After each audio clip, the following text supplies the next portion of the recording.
The purpose of the Panama Canal is pretty easy to understand. It turns a journey of this into this. It brings the US West Coast closer to Europe, and it brings the US East Coast closer to Asia. These rather short 180-foot or 55-meter wide trenches are, combined, perhaps the single most important and most influential waterway on Earth. That's because the entire shipping industry worldwide is shaped by the Panama Canal.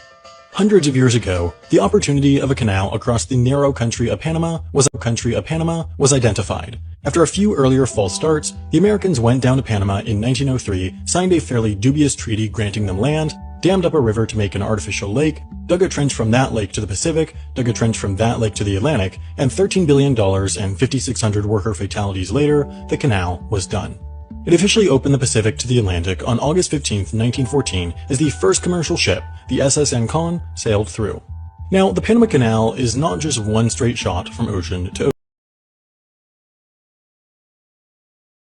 That's because the artificial lake they created, Gatun Lake, is 85 feet or 26 meters above sea level. So, cargo ships, which can weigh more than 1 billion pounds, need to get up those 85 feet or 26 meters and then back down again to transit from ocean to ocean. Like most canals, to do this, the Panama Canal uses locks. From the Atlantic side, for example, a ship will be pulled into the first lock by the tug trains on each side of the canal, the downstream gate will close, water from upstream will be fed in to fill the lock, the boat will float up,